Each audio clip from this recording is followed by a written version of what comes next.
Hey, AP Bio Cohort C folks, and anyone who missed class. What I wanted to do was give you guys a feel for what the actual lab we were doing today was. Remember, we're in the midst of a biochemistry unit, and in Chapter 4, it's about organic chemistry. Chapter 3, there was some talk about, or some reading about, the pH scale, and there's a little bit about that. And then in Chapter 5, when you guys get there, there is some stuff about specifically about proteins and buffer systems and that. So we need to just refresh on what the pH scale is and how it works.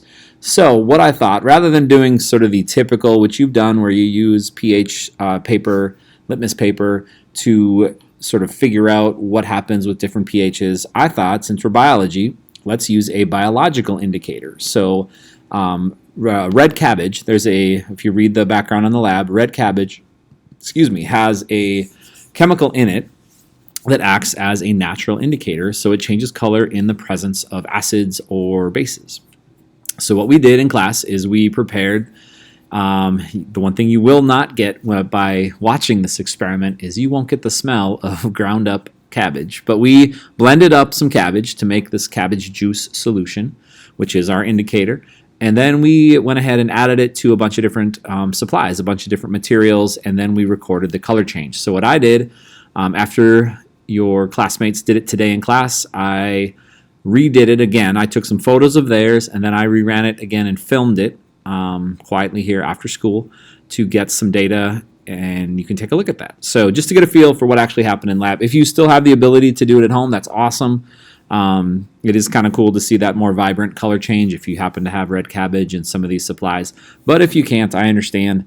You can watch this video instead. So I will kick off and give you guys a brief video of what we did in class. Thanks.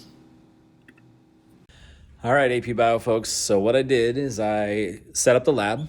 So you can see here, I set up and have the setup ready to go with all of the materials. I have conditioner, shampoo, baking soda, white vinegar, hand sanitizer, lemon soda, and apple juice. And then behind them, I have the cabbage juice that we're going to add to each one to look at the color change. So I am going to flip this camera around and we're going to do it, and we're going to record some color changes. All right, so hang on. All right, so as you can see, there is my hand sanitizer, and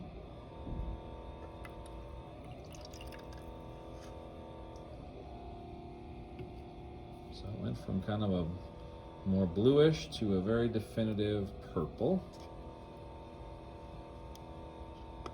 All right.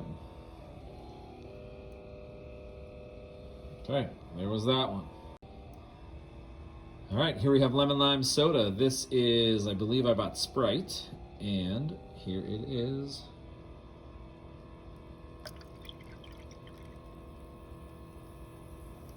A little swirl. And there we go. All right, here is apple juice.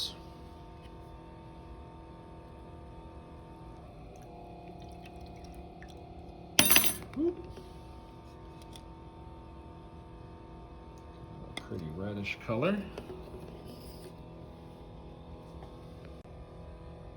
All right, here is the white vinegar, white wine vinegar.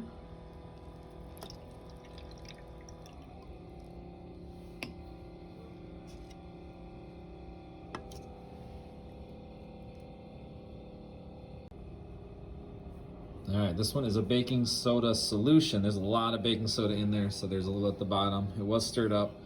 Let's see what we get here.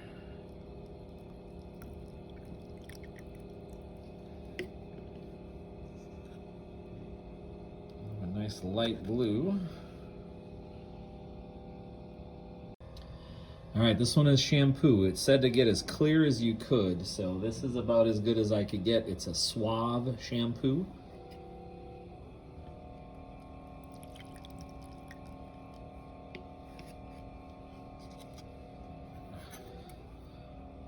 Stir this one up a little bit.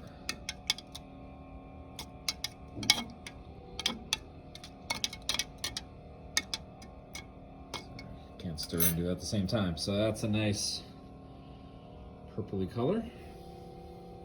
Conditioner. Now the problem is it is white. I could not find a conditioner that was clear, so the white color might throw this one off a little bit, but because it's not going to mix very well.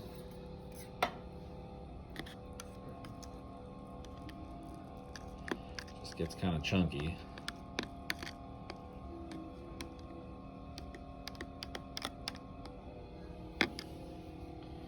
That one doesn't work as great. But as you zoom out here, we kind of go down the line of our colors. So now the last part, what I'm going to do is just take, and we have our colors, and then I made up a little more baking soda water solution, and we're going to see what happens when I add it to these. We'll notice if there's a distinct color change because of something that we're going to take a look at. Kind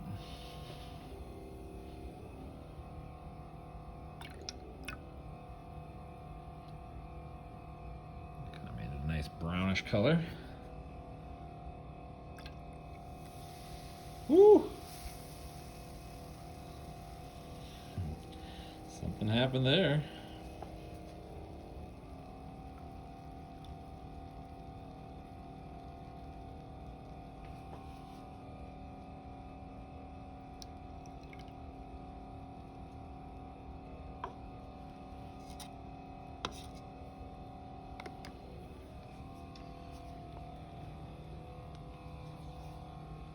So there we go. So there you go. You've got the results from the lab. So what you can do is go ahead and fill out that chart, look at those color changes, and then from there, if you look at the bottom, there's only 5 analysis questions. Basically, the concept is we want to tie this into real life. We used a real life biological indicator. A couple of the questions relate to neutralization and how that works even within the human body. One of the questions is about acid rain and sort of the effects of some of that. So we just want you to, the questions aren't sort of regurgitation style questions. I want you to take what you've learned from the reading, take what you got in chemistry or in biology, and now tie all that together to kind of come up with some very thoughtful answers to those 5 questions. Pretty simple lab, but again, kind of fun just to get to do some things and see how that works, and see pH without real high-tech chemicals. So hopefully that went well for you. We will see you next week for our weird, short, skinny schedules and things like that. But you guys have a great weekend. Get this lab done and completed, get it turned in, and get involved into Chapter 5, all right, which is getting into the macromolecules of the human body, proteins, carbs, lipids, and nucleic acids. All right, you guys have a great day. We'll see you later.